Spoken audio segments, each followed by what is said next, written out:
Está no ar a edição número 4 do Livrescast, o podcast do Livres. As notícias da semana do Brasil e do mundo comentadas sob o olhar da liberdade. E as novidades do único movimento político brasileiro que defende a liberdade por inteiro, na economia e nos costumes.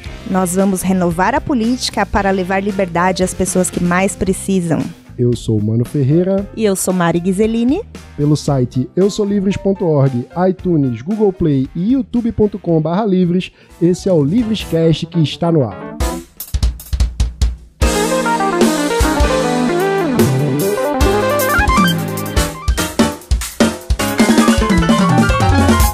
Os vergonhosos números do Atlas da Violência 2018, o Dia da Liberdade de Impostos e a eleição do primeiro prefeito do Livres, Vinícius Clausen, são alguns dos destaques de hoje. Tem ainda a coluna imperdível de Helena Landau, a participação aqui no estúdio de Humberto Laudares e as contribuições especiais de Irapuan Santana e Lara Barreto, além do anúncio dos vencedores do sorteio do livro Criminalização, Análise Econômica da Proibição das Drogas, da LVM Editora.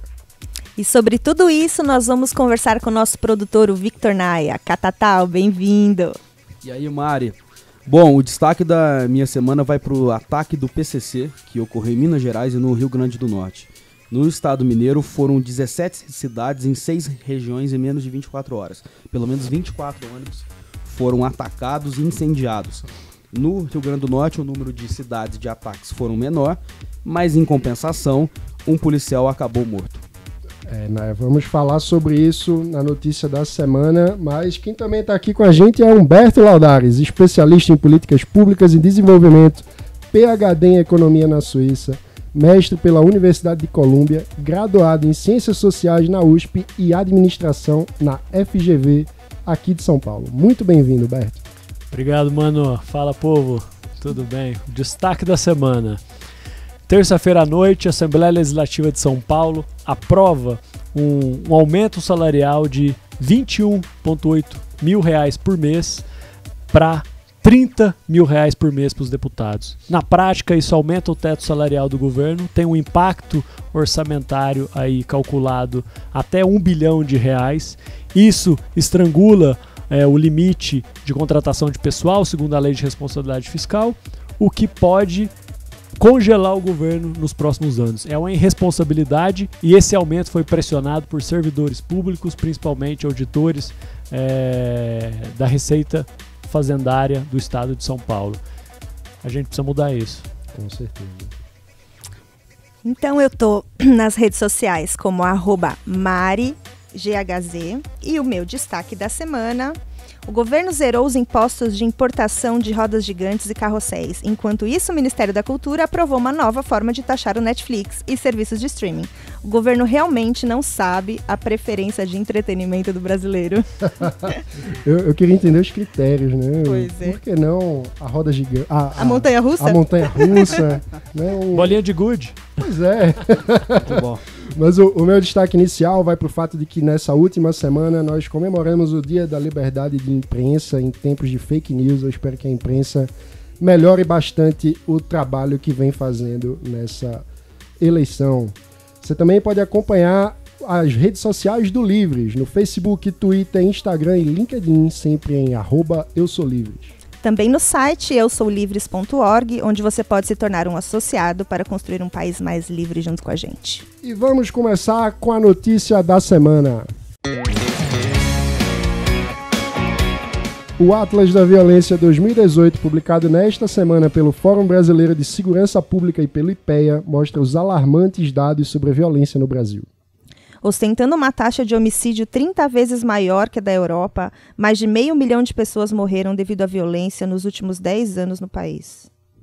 Os dados do estado de Alagoas também chamam a atenção para a importância de um problema racial. Enquanto o estado teve a menor taxa de homicídio entre pessoas brancas no país, registrou a terceira maior taxa entre negros. Outro fator de preocupação exibido pelo estudo é a violência policial. Somente em 2016, mais de 4.200 pessoas foram mortas nas mãos das forças de segurança do Brasil. Ao mesmo tempo, também é preocupante o número de PMs assassinados. No ano passado foram 134 em todo o país, o que nos leva ao triste bordão: de que nós temos a polícia que mais mata e mais morre do mundo. Laudares, quais são os fatores que levam a essa situação caótica da segurança pública? Mano, esse é um debate bastante caloroso e dividido, né? Tem gente que acha que é só mais punição ou aumentar o policiamento extensivo e, obviamente, tem gente que defende somente causas estruturais aí, como educação, saúde, oportunidades para o cidadão.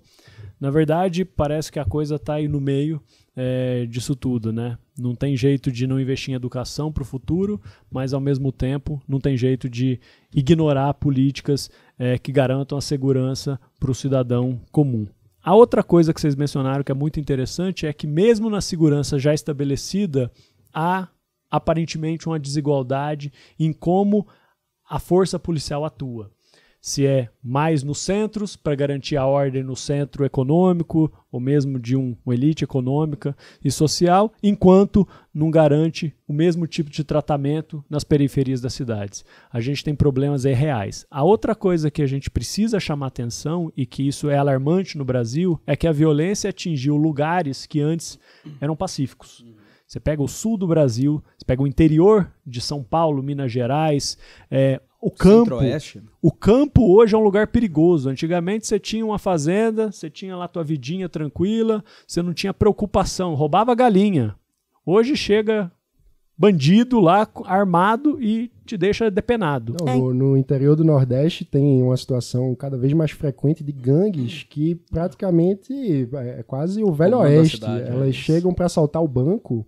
Sim. E aí fazem um grande esquema complexo onde bloqueiam as principais vias que levam da agência bancária até a BR, a rodovia, e deixam a cidade em pânico, explodem o banco, literalmente. E várias agências ao mesmo tempo, né? E nesse sentido, tem um problema aqui de vácuo, até de política pública, porque o policiamento na zona rural não é a mesma coisa que nas cidades, até por uma questão de estruturação das polícias. E é um desafio que está posto. A gente tem um setor produtivo muito grande na área rural, agrícola, de agrobusiness, que produz, ajuda a balança comercial. Do país, né? De certa forma. É um dos, né? Eu não acho que é essa coisa de qual que é o mais importante, mas certamente um setor econômico fundamental para o país e gera uma insegurança muito grande. Hoje, dificilmente a pessoa vai morar no campo e se morar, às vezes precisa se proteger além do desejável. Tanto que acho que tem um ponto importante. Mais de 70% desses homicídios são cometidos com armas de fogo, né? E recentemente até saiu uma legislação que permitia que as pessoas na área rural pudessem portar arma, né? E só que esse dado eu acho que pode até funcionar como um trunfo para os desarmamentistas, né? O que você acha disso? Bem, eu não sou certamente armamentista, por definição. É uma área aí que eu acho que ter menos arma gera menos morte. Uhum. Mas não é também só acho. Os estudos empíricos mostram que geralmente você tem morte. Os estudos que a gente pôde ver, consolidado, antigamente a gente tinha muita evidência, hoje você tem evidência que gera mais morte. Dito isso, eu nunca vi, pelo menos, um estudo exclusivamente da área rural. Mas quando você está no campo, num lugar sozinho, é muito diferente você portar arma como você portar arma no trânsito de São Paulo. Exato. Que qualquer momento o cara pode abaixar o vidro do carro e sabe-se lá o que vai fazer. Mas eu sou desarmamentista. Deixar essa pessoa do campo sem nenhum direito de autodefesa é complicado justamente por conta disso. E geralmente eles têm arma. Exato. É verdade. Por experiência própria, a maioria tem. Mesmo que seja legal. Agora, você que nasceu na década de 80, cresceu nos anos 90, acha que o problema da segurança piorou muito nos anos PT? Eles deixaram de fazer obras mais importantes nesse quesito, ou o país foi encaminhando para chegar a uma situação tão alarmante igual hoje? É que assim, você tem uma governança complicada em segurança pública, porque os estados, eles realmente precisam gerenciar. Quando eu trabalhava no governo do estado de São Paulo, o que a gente via é que, por ser de partido diferente... Só para situar mais ou menos que ano que era? 2005, 2006. Por ser um governo de partido diferente, eles liberavam fundos constitucionais assim no último mês do ano. Isso é uma aberração, não faz sentido nenhum, é super antirrepublicano e obviamente afetava o planejamento do próprio Estado. Mas é um problema pacificado, eu acho que não tem ninguém que não acha que a governança de segurança pública no Brasil precisa ser revista. E isso precisa necessariamente ser pauta da próxima gestão. Sabe-se lá quem ganha essas eleições presidenciais vai ter cérebro, cabeça, equilíbrio para fazer uma mudança dessa, mas é uma mudança importante. Um ponto importante que o Leandro Piquet, especialista em segurança pública e membro do Conselho Acadêmico do Livre, sempre destaca é a importância de investir em inteligência policial, né? Porque um dos problemas é que no Brasil a maior parte das prisões elas são efetuadas somente em regime flagrante, porque nós não temos um investimento em inteligência policial. Isso faz com que o flagrante seja um momento cada vez mais tenso e perigoso, porque o bandido basicamente ele pensa, se me pegarem agora, eu tô frito, agora se não me pegarem, a minha chance é muito maior. Então a violência, esse momento do confronto fica muito mais acentuado e acredito que isso explique por que nós temos a polícia que mais mata e mais morre, né? Eu vou te contar um caso aqui, e é importante a gente entender a cabeça do executivo brasileiro ou do governante velha guarda. É muito resultado de curto prazo. Em 2005 a gente montou um projeto amplo em São Paulo, tecnicamente de inteligência policial, esse era o nome do projeto. Tivemos que coordenar com todas as polícias, um projeto redondo. O então secretário Saulo de Castro cancelou e o preferiu usar em armamento. Isso é um exemplo aqui clássico de que a academia está falando uma coisa, a fronteira do conhecimento indica, lugares em que você diminui a violência, experiências de inteligência policial diminuem mortes, e a gente às vezes toma decisões completamente erradas, seja por pressão de uma corporação, seja por achismo. Ou seja, o afastamento entre a polícia, entre a política tradicional e a realidade da sociedade, o debate acadêmico se mostra real e muito danoso na prática, né? E agora vamos ouvir a coluna de Helena Landau, presidente do Conselho Acadêmico do Livres. Difícil saber por onde começar o comentário dessa semana. É tanta coisa acontecendo ao mesmo tempo e tanta coisa negativa que é difícil escolher um tema. Eu tinha pensado em discutir um pouco a questão dos impostos. Houve uma reação muito grande da sociedade à cobrança de impostos em combustíveis e uma precipitação para o pedido de redução de impostos em combustíveis. Eu, particularmente, sou bem contra, porque exatamente impostos sobre os combustíveis fósseis não podem ser reduzidos. A gente precisa estimular o uso de energia limpa, de energia alternativa. Em todo lugar do mundo onde se respeita a sustentabilidade, combustíveis fósseis são penalizados. Mas aí esse assunto passou. E aí a gente tem a intervenção do governo no mercado de óleo e gás, o tabelamento de frete que não está funcionando, as indústrias estão se sentindo desrespeitadas, há ameaças no ar de nova greve. Parece que o poço no Brasil realmente não tem fundo.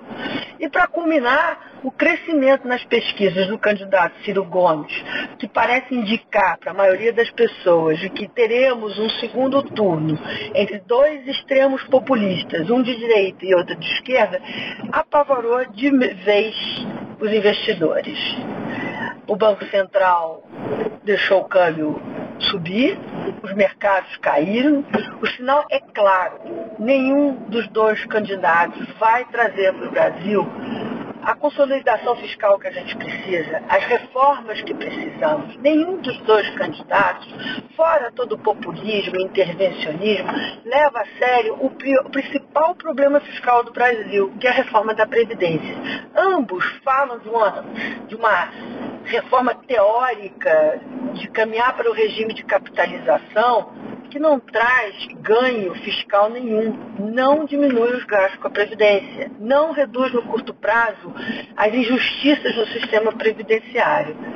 Então, a situação realmente é apavorante. Há quem ache que a gente possa reproduzir o que aconteceu em 2002, quando os medos dos mercados fez o dólar disparar, os juros subiram, a inflação, a perspectiva de inflação piorou, e o Lula lançou uma carta aos brasileiros, que de fato foi cumprida com a indicação de Palocci como ministro da Fazenda e com uma equipe de altíssima qualidade, como o Marcos Lisboa. Será que a história se repete 2 vezes? Eu duvido. E mais uma vez Helena gravando pra gente, falando sobre essa questão dos impostos sobre os combustíveis. É um problema que a gente ainda vai perdurar ainda por muito tempo, né, Humberto? É verdade. E tem um ponto aqui interessante essa semana. Na verdade, hoje, Benjamin Steinbrück acaba de anunciar que está saindo das empresas para ser candidato a vice com Ciro na chapa. É uma chapa curiosa, né? Benjamin, eu acho que ele significa o capitalismo de laços do Brasil, esse capitalismo que sempre foi entranhado ao governo para oferir benefícios privados e não distribuir do mesmo jeito em benefícios públicos. Antigo, né? Mais ou menos assim. E ao mesmo tempo ele já foi chefe do Ciro. É a coisa mais estranha do mundo. Como você chama seu ex-chefe para ser seu vice? Eu acho esse negócio pega muito mal. Tem gente que acha que isso pega bem com o mercado, mas que tipo de mercado? O mercado, como a Helena falou, está super pessimista com todos esses anúncios. Né? Inclusive o próprio mercado, o que me deixa pessimista também é que o próprio mercado já começa alguns acreditar que o Bolsonaro realmente tem muita chance. Racionalizar, né? Racionalizar, melhor a palavra. Eu não entendo se o Bolsonaro está ausente em todos os convites que ele recebe, é bom ou ruim. Se isso ajuda a gente ou atrapalha. O ajuda, mas o ajuda porque eu acredito que o sonho dele é se eleger igual o Crivella foi no Rio, em nenhum debate. Mas eu acho, assim, incompreensível como que um pré-candidato à presidência não vai em programas tradicionais ainda que não tão assistidos ainda como Roda Viva. E o terrível é que um candidato que supostamente quer representar uma diferença em relação ao establishment político está usando uma estratégia nada mais que convencional do que estar na liderança e evitar o risco. Agora tem uma coisa também, o mercado racionaliza Bolsonaro porque tem Paulo Guedes do lado dele. Tem nada a ver. Agora, é um mercado que pelo menos não entendeu os princípios da política. O político sempre reage. Né? É justo. O político sempre reage ao eleitorado dele, às bandeiras históricas dele. A bandeira histórica dele é completamente estatizante. O Paulo Guedes, em 2 dias, pode ser dispensado sem o menor problema. Então, assim, é uma completa ignorância política. Quem acha, quem racionaliza, que até que Bolsonaro pode ser um pouco liberal na economia. Não, tem a menor chance. Nenhuma chance. E eu até ia perguntar para você quanto tempo que você apostaria num eventual governo Bolsonaro que o Paulo Guedes iria durar. Você já deu a resposta aí. 2 dias. Aposto que o Bolsonaro vai ficar desempregado. Amém. Amém. É uma aposta não, wishful thinking, né? Mas... Então, com tanto otimismo, vamos para o melhor momento desse programa, o Nabucco Disruptivo.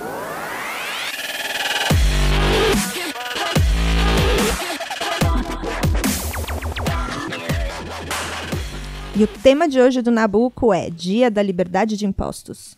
O brasileiro trabalha em média 156 dias por ano para o governo, ou seja, só para pagar imposto. O Dia da Liberdade de Impostos marca a data em que zeramos a conta e podemos começar a ganhar alguma coisa para nós mesmos. Né? Em 2018, essa data foi o dia 2 de junho.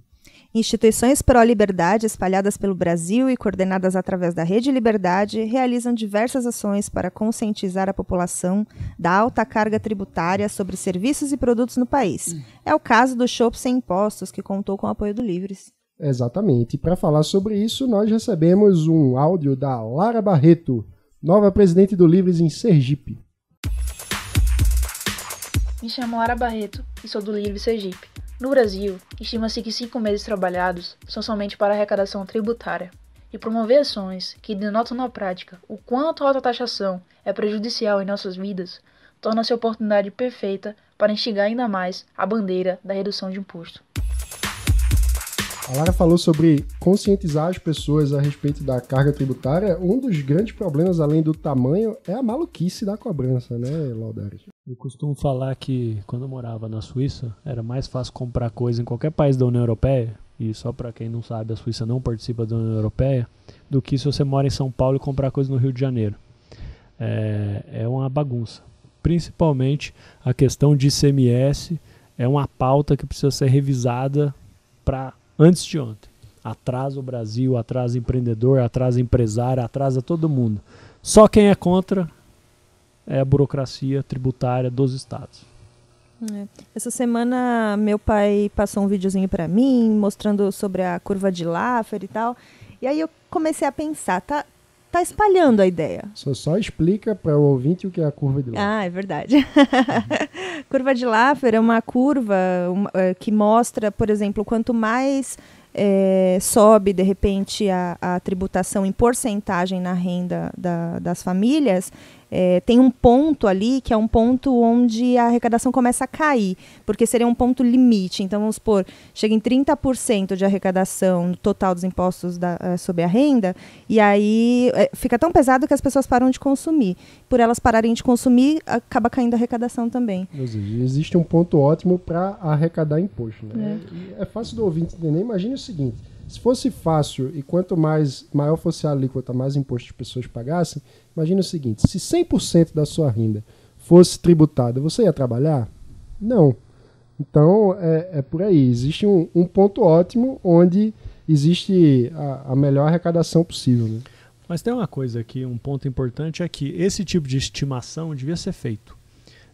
Idealmente por um órgão independente, que os dados fiscais estariam disponíveis imediatamente. Alguém já chegou na Receita e pediu dados? Precisa abrir a caixa preta dessas organizações, porque é dinheiro público que está sendo arrecadado e a gente não consegue estimar se está no ponto ótimo, se já passou do ponto ótimo ou está no subótimo. Isso com a complexidade tão grande também é difícil saber o quanto os problemas são derivados da complexidade, que é difícil saber quanto imposto você tem que pagar, e o quanto...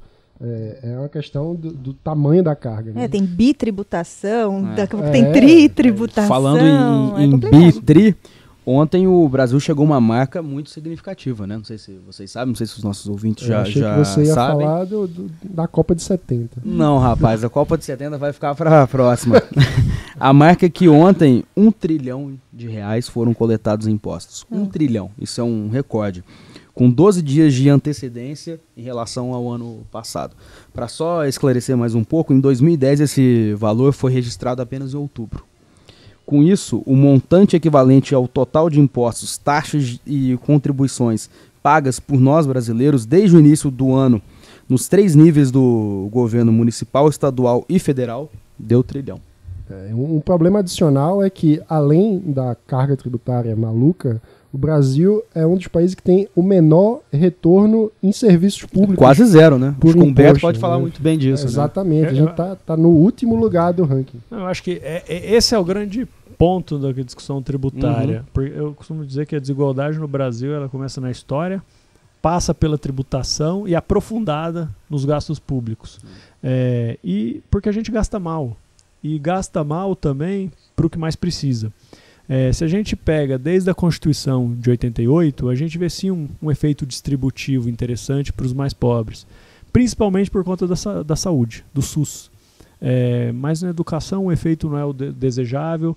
Então, assim, há muita política pública para ser feita para que a gente não continue perdendo tempo em rumo a um futuro mais próspero. E no próprio SUS tem muito ajuste a ser feito. Por exemplo, a questão da judicialização da saúde é complicada. E eficiência também. Esse negócio, eu sempre escuto de alguns professores que estão na área acadêmica há muitas décadas e tal, eles falam, olha, não adianta nada você colocar, estipular uma lei de 10 ou 12% para o PIB. É muito melhor investir melhor, construir uma base toda do que simplesmente despejar dinheiro. O que você acha disso? Problema do congelamento do orçamento público. Né? Você tem carimbo para tudo, no final, apenas 10% do orçamento público um governante pode gastar discricionariamente. é um engessamento tremendo. Então, se você é eleito com a plataforma, você chega lá e fala, o que eu posso fazer? Quase nada, porque apenas 10% vai para essa discricionariedade. Eu acho que é uma coisa que a gente precisa reformar nas contas públicas, porque é injusto, inclusive, com o eleitor. O governante fica preso às regras num país que gosta de regras apenas para manter coisas que em algum momento fez sentido, mas não necessariamente faz sentido no presente. Pois é, esses engessamentos em geral são força das corporações, né? O resultado dos grupos de pressão organizados. E isso nos remete ao que vamos falar agora no Observatório Luiz Gama.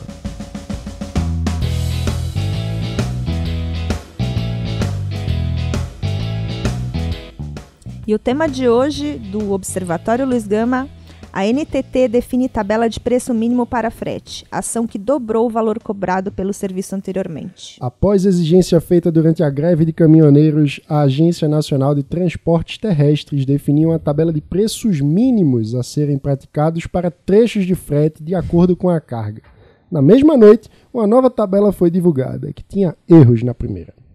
Um dos críticos da nova tabela, o ministro da Agricultura, Blairo Maggi, afirmou que, ao fazer as contas e ver quanto ia custar, esse negócio ficou fora de qualquer padrão, subindo até 2 vezes e meia, com relação ao frete que estava sendo praticado antes da greve. Laudares, você foi um dos que primeiro criticou essa greve dos caminhoneiros. Na hora! e recebi um tanto de anúncios. Como você está criticando? Você pode ficar impopular. Não teve nada... Não ligo para isso. Não teve nem de fala povo no começo do vídeo, né? Não tem jeito, gente. Ou a gente fala a verdade, né? As pessoas... Ou aposenta, né? Elas estão mais pode, dispostas né? Petrobras deve verdade, quase né? 400 bilhões. Agora, essa coisa de tabelamento de preço é uma volta aos anos 80, né? Mas tem cara de Temer, né? Não tem cara de Temer? Tem. Cara de PMDB, Sarney. Um vampiro... MDB Presa. jamais. Que a gente falou, parece que daqui a pouco vai virar a volta dos fiscais que vão ficar de olho. O preço... Tsunami. Isso. Mas é terrível essa força das corporações. Né? Como é que a gente sai disso?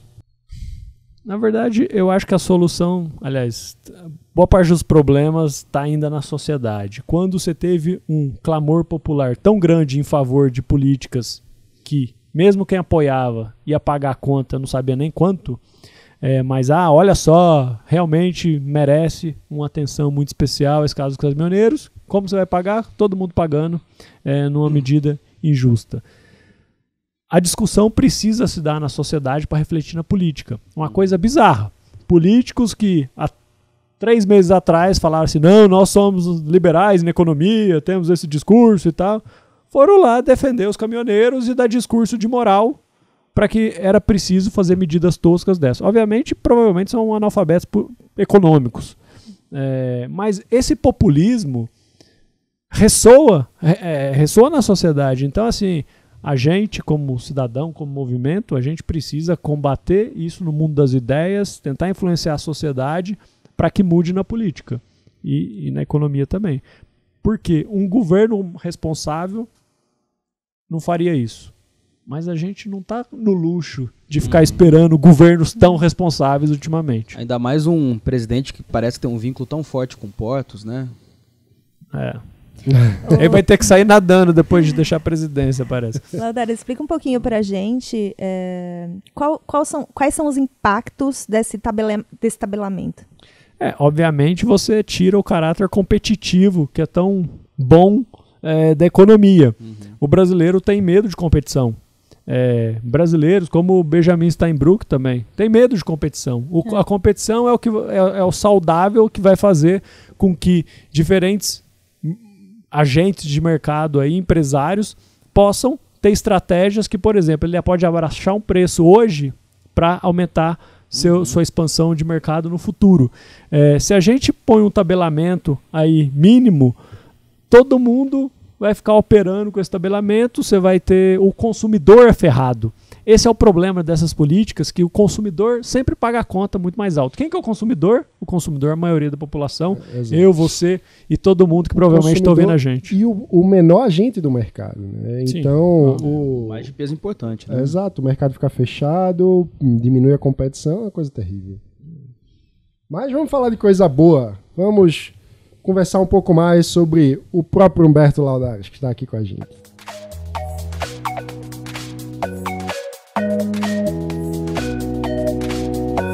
E hoje o nosso entrevistado é o pré-candidato a deputado federal Humberto Laudares, líder Livres. Laudares também é membro do Agora e bolsista do Renova BR. O currículo desse mineiro radicado em São Paulo, mas cidadão do mundo, é enorme. Administrador, cientista político, economista com larga experiência em políticas públicas e está publicando paper no MIT. Que chique. Mas conta aí tua trajetória, resumidamente, Laudares. Saiu de Alfenas, no sul de Minas, veio para Ribeirão Preto. Como é essa história? Se eu estiver me alongando, por favor, me sinaliza aí, porque realmente tem bastante volta esse caminho. Ele não falou para mineiro contar a história? Tem muita volta. O que ele não falou na pré-candidatura e vai falar agora. Eu nasci em Alfenas, sul de Minas Gerais, filho do Jamir e da Patrícia. Meu pai se formou médico, minha mãe era farmacêutica, mas gostava mesmo de fazenda. Então sempre tem essa coisa meio roceira mesmo, que eu adoro. Gosto do cheirinho de terra, de cavalo, de café, de cavalo, de boi, de plantar coisa, de colher e cozinhar. E essa origem eu carreguei para tudo qualquer lugar depois, viu, Mari? Vim para São Paulo com 15 anos, fui parar em Ribeirão Preto para começar a estudar para o vestibular. Meu pai acho que era maniado com esse negócio. E para mim foi ótimo, porque você sai de casa, você se desvencilha do mundo paterno aí, e foi muito bacana. Fiquei 1 ano em Ribeirão. No segundo colegial vim para São Paulo e aqui virou minha terra, né? Onde estão todos os meus amigos. Mesmo os amigos que eram de Minas vieram para São Paulo também, então é muito mais fácil. Sul de Minas é na divisa, né? E acabei indo fazer administração na GV. No primeiro semestre achei que eu queria fazer um pouco mais coisa. Fui fazer ciências sociais na USP também. E na faculdade inteira eu fiz pesquisa, escrevi em todas as edições do jornal, fui representante discente, conselho de administração, conselho departamental, depois fui eleitorador da turma. Foi bastante intensa a minha vida universitária, eu diria. E logo depois que acabou, fui chamado para ser assessor secretário de planejamento do governo do estado de São Paulo. Com 1 ano de formado, eu fui ser diretor de investimento estratégico do governo do estado de São Paulo. Gerenciava 6 bilhões de orçamento por ano. Era a maior folha. Isso é valor atualizado, deve passar da casa dos quase uns 20. Oi? Era o segmento mais importante lá, não era? Mas não folha, só investimento. Só investimento. E o que a gente fazia era tentar fazer com que os investimentos já alocados executassem bem. A gente teve um desempenho bem interessante. Depois eu queria fazer mestrado fora, fui fazer em Colômbia, em gestão de política econômica. Fui para o Banco Mundial. Nova York. Isso, Colômbia e Nova York. Depois Banco Mundial em Washington, trabalhei bastante com a África de Washington. Fui para a Suíça trabalhar no Fundo Global de Luta contra a AIDS, Malária e Tuberculose, que é outra organização internacional, o maior financiador de saúde pública do mundo. Comecei o doutorado lá também. E aí, com a vida calma lá, resolvi voltar para o Brasil. Aí se apaixonou, casou. Me apaixonei, casei. Me apaixonei nos Estados Unidos, trouxe uma namorada suíça para morar na Suíça e nos casamos em Madrid. Isso eu não sabia. Muito chique. Nos casamos em Madrid no dia do casamento, porque os pais dela estavam morando lá. No dia do casamento, um dia antes, ela tinha recebido a oferta dela para vir para o Brasil, estava fechado, e a gente não contou para a sogra isso também você não sabia, não. Que Madrid, a gente veio para o Brasil. Madrid eu sabia porque o teu irmão falou para mim. Ah, então tá bom. Mas, e aí a gente começou a programar a volta que eu já queria. Em junho de 2013, foi o ano que a gente veio, então. Eu fiquei 1 semana trancado vendo... Você chegou aqui no meio no meio do terremoto. Não, eu tava na Suíça, mas eu não dormia, que eu queria entender o que estava acontecendo. E nessa época eu falei, Ana, vamos voltar. E deu certo, a gente voltou, eu tô há 4 anos e meio aqui com ela. Aqui nasceu Olivia, que é a coisa mais linda do mundo. Quem não conhece, vai lá no @Humberto Laudares no Instagram, vai ver que eu não tô exagerando. Coisa linda. E é isso. E, Humberto, como que surgiu a política mais ativamente? Porque, é claro, toda a sua atuação, ela foi política, seu trabalho era focado nisso, mas como que ela foi nesse 2013? Eu acho que a motivação de voltar mas foi um pouco depois. Quando eu voltei, eu comecei a empreender algumas soluções sociais fora dos governos, mas acabei desistindo. É muito difícil arrumar dinheiro para esse tipo de inovação no Brasil. E aí voltei para o governo para trabalhar na Secretaria de Fazenda. Nesse momento, ajudei na campanha da Marina, do Aécio, do próprio Alckmin, no que eu sabia mais, questões técnicas. No segundo turno, estava aquele pânico, eu obviamente não queria que a Dilma ganhasse, então o que eu posso fazer? Na última semana, um amigo mandou uma mensagem, que tal a gente organizar uma manifestação? Eu falei, na hora, na segunda-feira, na quarta-feira, a gente montou 33 cidades no Brasil, no sábado, 250 cidades no Brasil. E foi super legal. E nesse momento ficou claro para mim que o chip que roda a cabeça da geração um pouco acima da nossa, talvez esteja um pouco ultrapassado e a gente precisaria tomar um pouco de ação do nosso jeito. Logo depois, o candidato do PSDB, o qual eu me recuso a falar o nome, porque é difícil falar que você pediu voto para um cara daquele hoje. A gente monta o nariz. A gente monta um movimento chamado Onda Azul, que era para fazer uma filiação coletiva ao PSDB. O Vitor fazia parte até.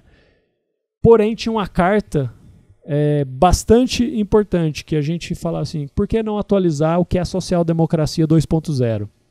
Liberdade na economia, políticas sociais progressistas com base em evidências e sustentabilidade como eixo de qualquer política pública. Embora isso não seja uma coisa absurda em um ambiente onde a razão predomine, no cenário político brasileiro confundia todo mundo. E aí várias medidas, combate de corrupção interna do partido, prévias partidárias, democracia interna, a fundação do partido para fazer políticas públicas de verdade e não para ficar fazendo gastos desnecessários. O presidente Fernando Henrique abraça, no meio do ano o Aécio não queria nada, a gente sai. Serra, Alckmin. Os dois que tiveram rejeição, Aécio e Geraldo Alckmin, na verdade. Por motivos diferentes, não entendo porque até hoje, também nunca quis. Passou, né? Justo. Savá. E logo depois, eu acho que no tempo de impeachment, o negócio ficou muito complicado.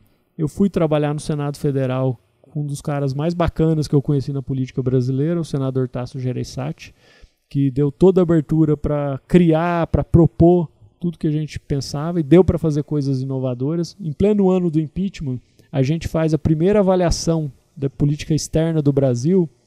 Os consulados, né? Isso. Foi a primeira vez que o Senado Federal chega para o Itamaraty, pede uma cambada de dados e fala, galera, eu quero dados, eu quero avaliar o que vocês estão fazendo.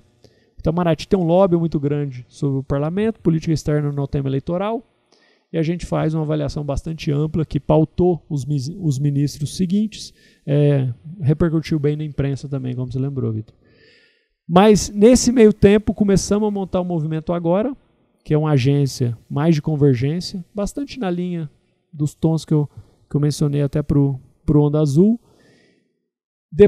Um pouco depois a gente percebe que, beleza, tem movimento surgindo, na época o Livre estava na pegada partidária, eu não tinha partido nenhum, estava focado 100% em movimentos. A gente falou, se alguém quiser ser candidato, como vai ser? Você tem um trabalho, você precisa fazer campanha, você vai fazer campanha como? 2, tem muita gente que não tem ideia como fazer campanha política. Então, por que não treinar essas pessoas?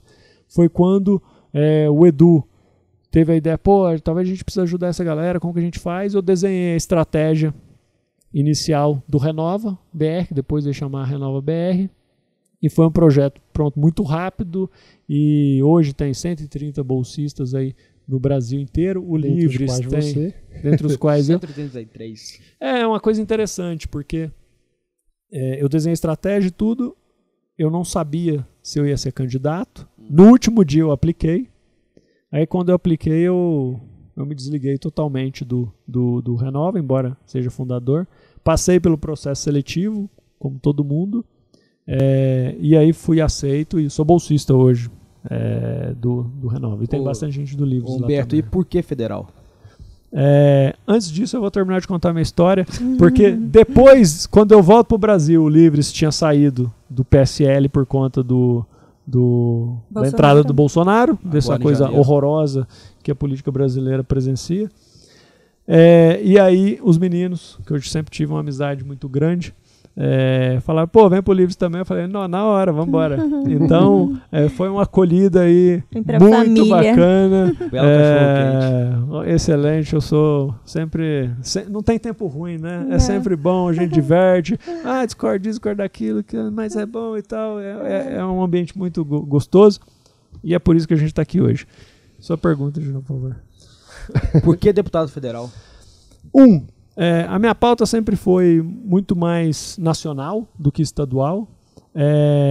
Eu sei das dificuldades eleitorais, mas nesse contexto em descrédito total da política, eu acho que tem espaço para uma candidatura que vem com a pauta diferente, com atitude diferente, com propostas diferentes e que realmente quer fazer a diferença não só na forma, mas no conteúdo e comprometido com princípios muito claros do que isso significa.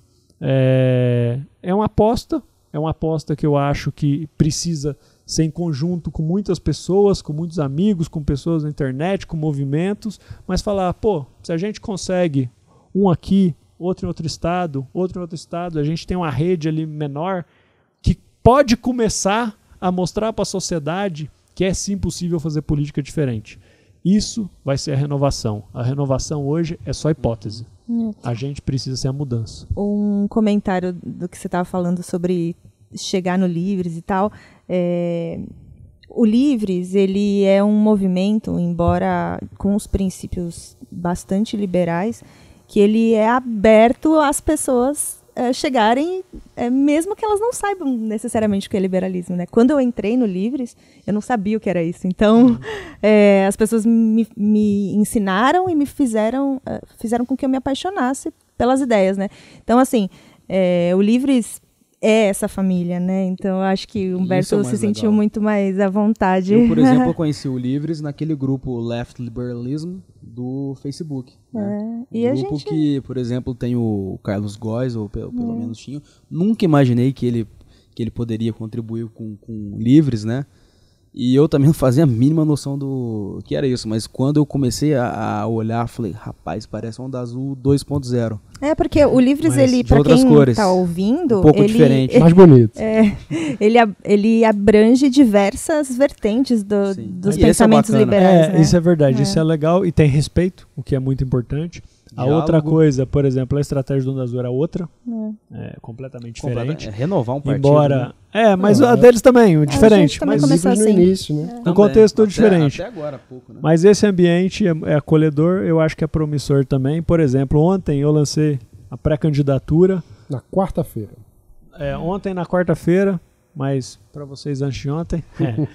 Olha aqui, tem um comecinho aqui, todas as redes, @Humberto Laudares, eu já distribuí para todo mundo aqui. Todo mundo no celular com adesivinho. Tinha, sei lá, umas 12 pessoas do Livres lá, pessoal com camiseta, com faixa. Pô, esse é o pessoal animado pra caramba. Isso é muito bom. Luzes roxas. Luzes roxas. Olha só, o pessoal tá colando adesivo atrás do celular também, porque assim você pode ir pro banco, falar tranquilo, né? E falar, tô com o Humberto Laudares. Eu espero que o pessoal dos outros movimentos não fique com ciúmes da gente, né? Não tem Fala pra eles virem pra cá também. A gente tem uma causa aí que é muito grande e uma causa que é comum, eu acho. O nosso desafio é muito maior que qualquer... Exatamente. E quanto mais a gente conseguir se unir nesse momento, é mais importante. E eu acho até que isso fala muito do Humberto, porque nesse tempo de polarização entre esquerda e direita, coxinha e petralha, Humberto sempre tem uma postura conciliadora, né? Consegue conversar com todos os aspectos. O Agora tem muito essa pegada também, né? Tem sim. Por exemplo, a gente sempre brinca, eu tenho quase xará lá, o Beto Vasconcelos, que ele trabalhou no gabinete da Dilma, depois foi secretário de Justiça do governo da Dilma. Eu, obviamente, trabalhei em governos e também para um cara do PSDB, um senador do PSDB. Montamos um movimento aí de renovação do PSDB.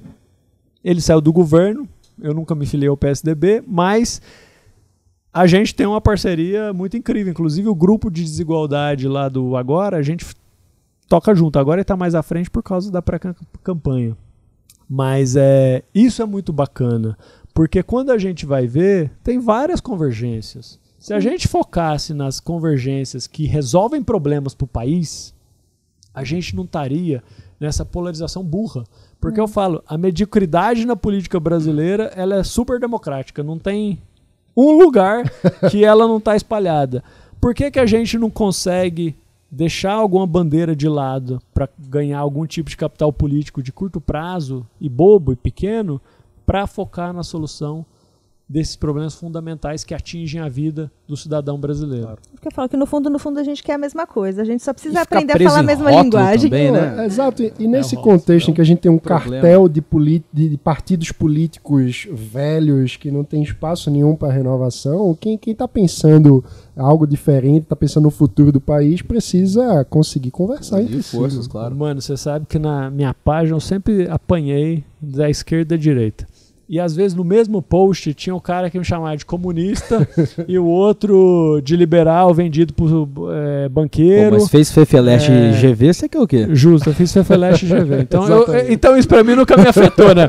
O meu irmão contou ontem na história. Eu chegava na GV, o meu apelido em sala de aula era PSTU, na aula de ciência política. Chegava na Fefeleche e o nego me chamava de PFL, de Tucano. Nunca liguei. Mas mesmo na minha página, como esse negócio acontecia sempre, eu falei, beleza, vamos deixar claro que é para confundir as pessoas. Liberal na economia, progressista no social, verde no meio ambiente e democrata sempre. E é isso, meu. Só que para cada desses rótulos, você fala com um público e no final das contas fala, Deus, deixa o rótulo, foca na ideia. Exatamente. E focando na ideia, nós tivemos um grande avanço para os movimentos de renovação política no Brasil e vamos falar sobre isso no troféu Ave Libertas dessa semana.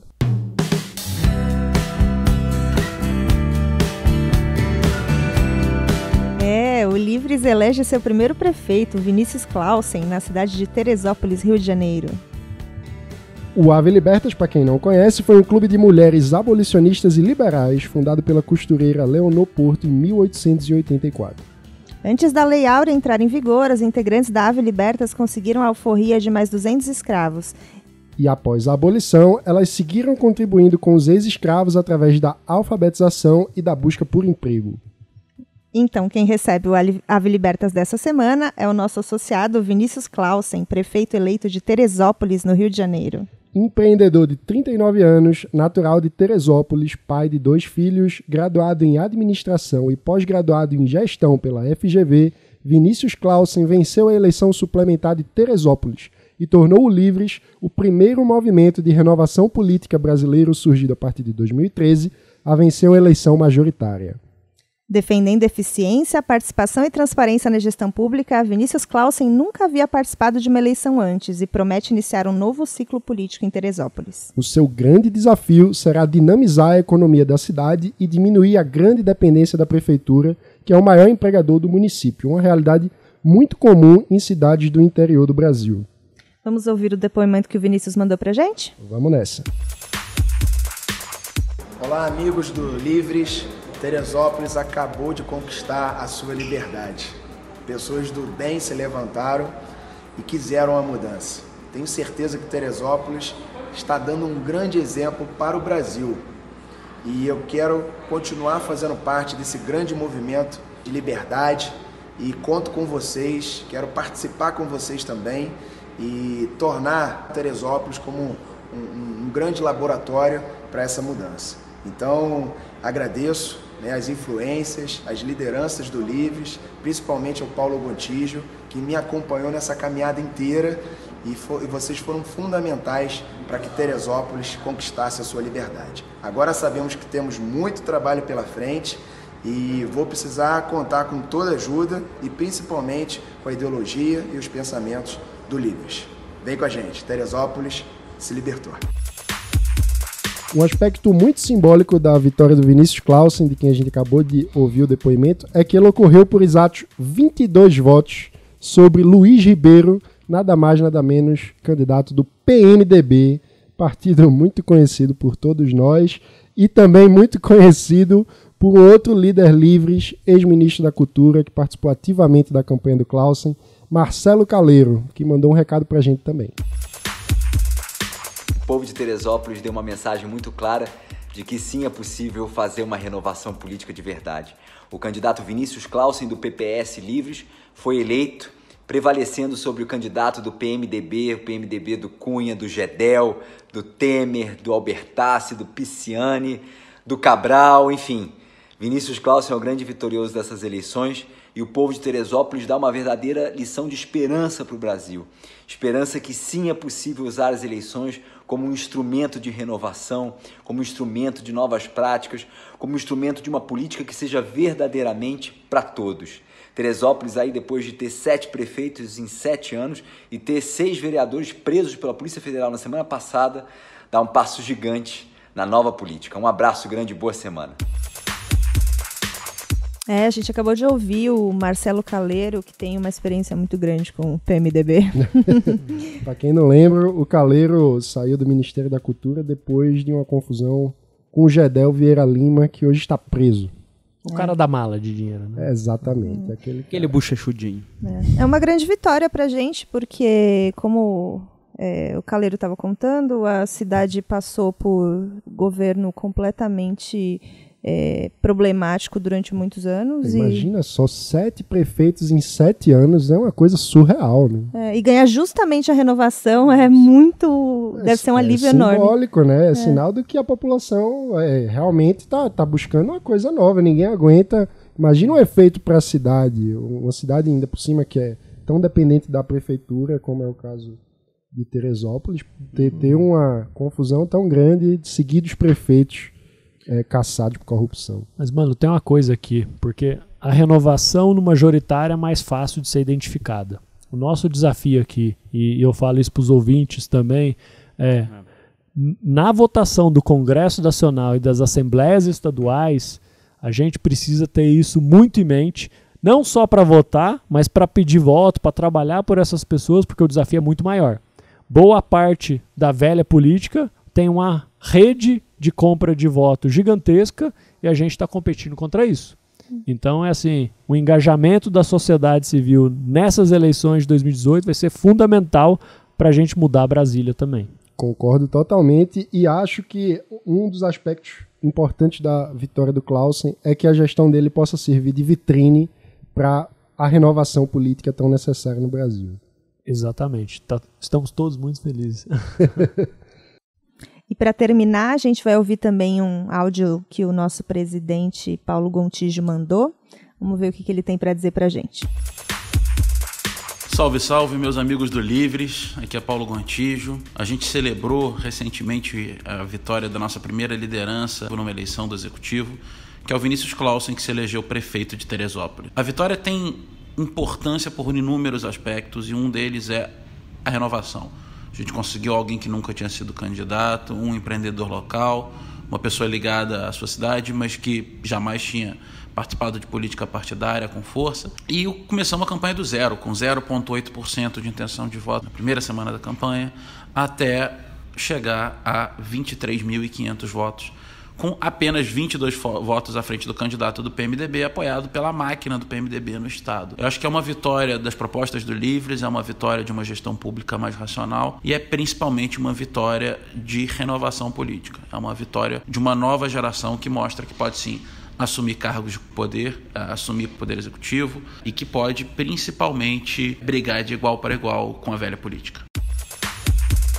E após essa grande conquista do Livres, com a eleição de Vinícius Clausen na prefeitura de Teresópolis, nós vamos ouvir os convites de outras lideranças do Livres pelo Brasil para as ações que vão ser realizadas nessa próxima semana. Esse é o Livres pelo Brasil. Fala galera do Livrescast, beleza? Aqui é Maurício Camargo, sou do Livres de Santos e quero convidar todos da Baixada Santista, São Paulo, região, para estarem marcando presença na primeira edição do Chopp Sem Imposto, dia 15/6 no Urban Food, a partir das 17h30. Conto com a presença de todos. Valeu! Fala galera, aqui quem fala é o Juarez Fraga, da comunicação do Livres DF.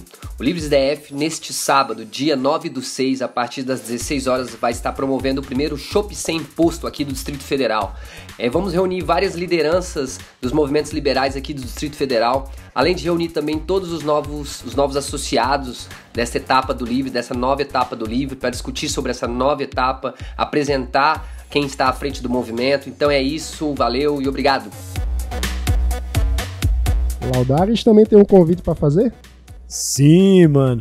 Terça-feira, tô em Campinas, vou encontrar a galera do Livres lá, já tive lá. A gente vai planejar uma ação mais estruturada na cidade, porque Campinas é uma cidade fundamental, não só em São Paulo, em tecnologia, em desenvolvimento aí de novas empresas, enfim, um ecossistema muito interessante para a gente debater e fazer a política que a gente quer. Exatamente. E se você que está ouvindo quer saber mais informações sobre esse e outros eventos, entre no nosso site em eusolivres.org, lá tem uma seção de eventos com todos os detalhes da agenda do Livres e dos nossos líderes.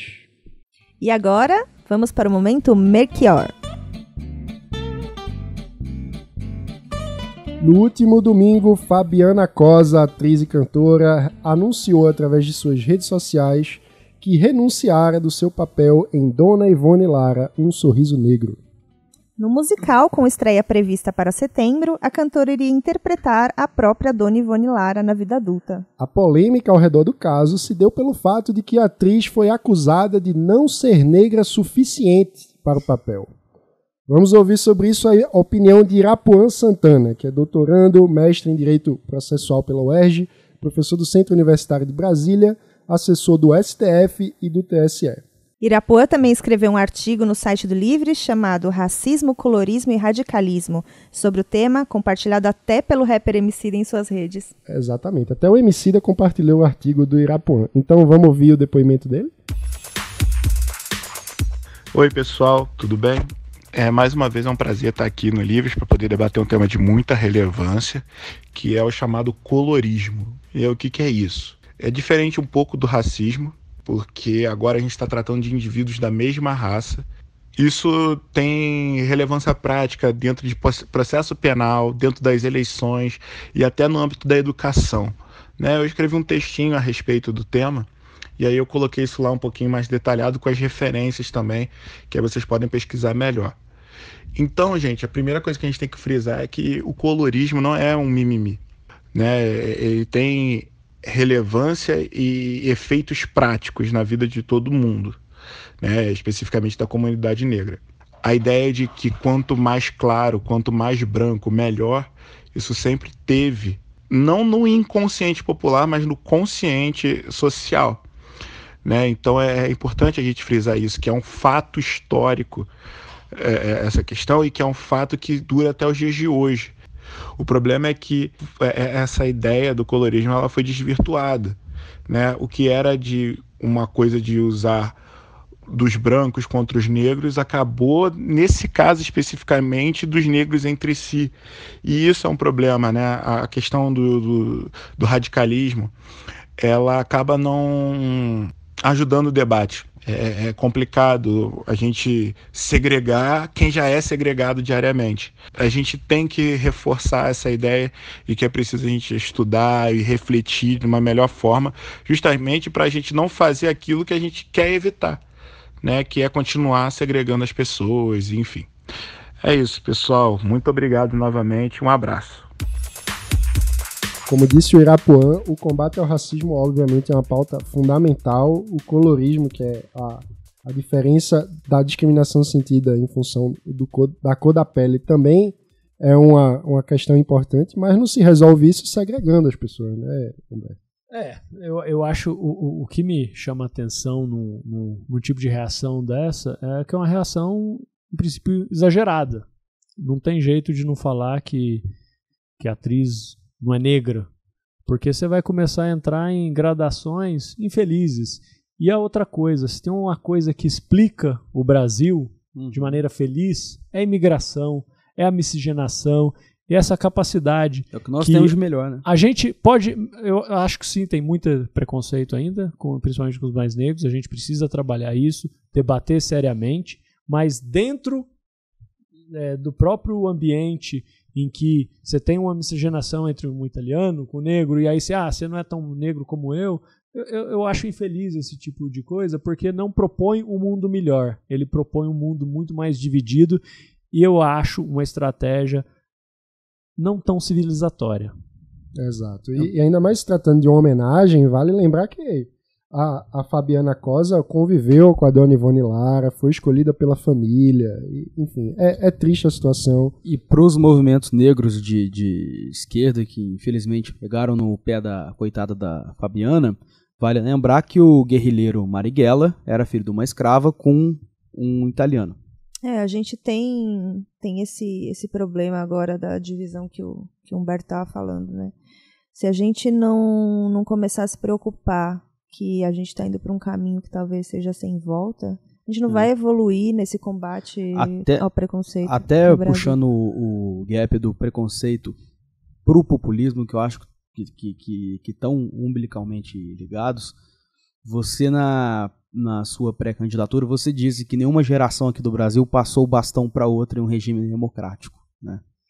Para você, qual que é o risco disso acontecer aqui no Brasil? Se você fosse pegar uma série histórica e projetar, a previsão seria de um golpe ditatorial ou mesmo tornar-se autoritarismo a partir de uma eleição democrática automaticamente. É basicamente um próprio movimento cíclico. A nossa responsabilidade, e por isso que eu acho que é uma responsabilidade coletiva, compartilhada, e a gente precisa estar muito alerta sobre esse risco, é fazer com que essa tendência mude e a gente institucionalize de fato a democracia no Brasil.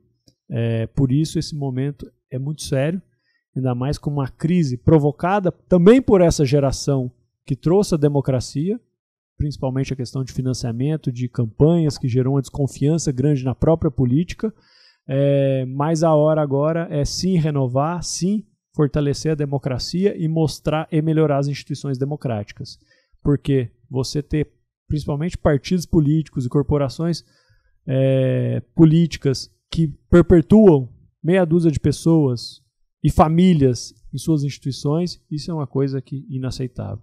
Irapuã acaba o artigo dele com uma frase que eu acho que se encaixa muito com isso que você está falando, que é uma referência que ele faz a um provérbio africano que diz: se você quer ir rápido, vá sozinho, mas se você quer ir longe, vá junto. Eu acho que é bem isso. Precisamos de união e não separação. E com isso, vamos chegando ao fim deste Livres Cast, edição número 4. Mas antes, temos um anúncio a fazer, né, Mari?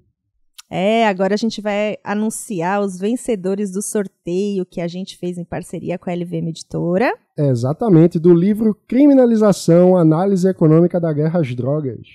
Do Mark Thornton, que é professor do Mises Institute. Exatamente, e os vencedores são 3, porque tivemos mais de 300 inscrições, como anunciamos.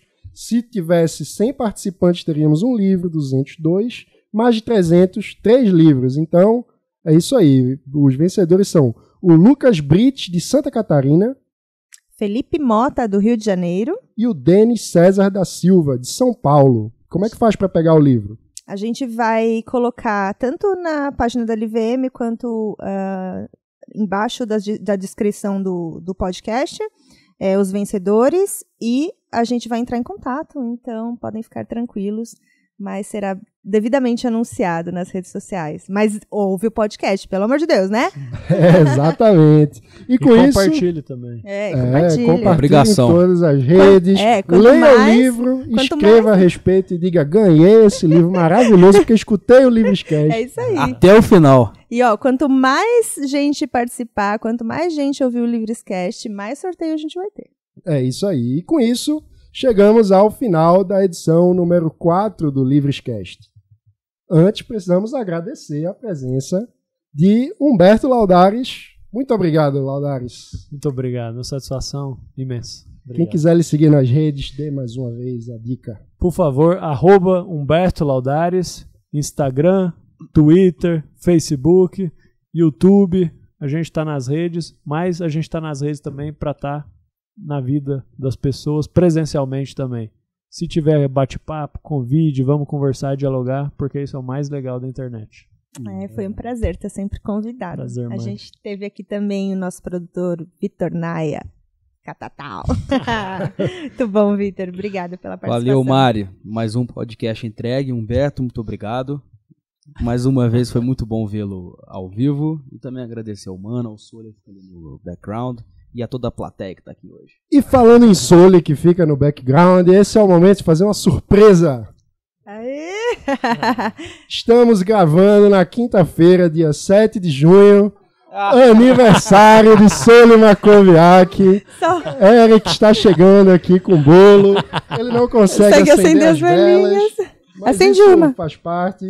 Sole, parabéns, feliz aniversário. Parabéns. Sem este homem, este Livrescast não jamais seria possível. aconteceria. Parabéns aí, o gurizinho. Tem que aparecer. Chega aí, gurizinho. Tem que apagar as velhinhas. É claro que você vem. Vamos conhecer a voz do produtor. Gente, ele é irmão daquela bozena lá do técnicos. Toma lá da cá de Pato Branco. Quero agradecer a essa equipe maravilhosa. Muito obrigado, gente. Eu até achei que vocês tinham esquecido. Eu nem tinha dado parabéns ainda. Eu tava chateado. Deixamos a surpresa. Mas é isso aí. E com isso, nós vamos comer um bolo aqui. Mas antes, precisamos encerrar esse programa. Tivemos, chegando ao final da edição número 4 do Livrescast. Com produção de JV Leitão, Victor Naia, Gustavo Gobi, Bruno Holanda e Sara Mello. Todos sob o comando de Lucas Lira. Também tivemos coluna de Helena Landau e participações especiais de Irapuan Santana, Lara Barreto, Vinícius Clausen, Marcelo Calero e Paulo Gontijo. Trabalhos técnicos do nosso aniversariante de hoje, Sole Makoviak. E a apresentação de Mano Ferreira e Mari Ghisalini. Estaremos de volta na próxima semana. Acompanhe as nossas redes sociais no Facebook, Twitter, Instagram e LinkedIn, sempre em @eusoulivres. E assine o nosso canal em youtube.com/livres. Envie sua opinião, crítica ou comentário para o e-mail livrescast@eusoulivres.org. Ou também através do nosso fórum exclusivo para associados. E se você ainda não se associou, acesse o nosso site em eusoulivres.org/participe, faça cadastro e entre para o único movimento político brasileiro que defende a liberdade por inteiro. Agora, vamos... Desculpa. Na economia dos costumes. É a vontade de comer bolo. Eu tô vendo. Agora vamos comer bolo. Tá salivando, mano. Já aqui assoprando, né? Soprar ao vivo.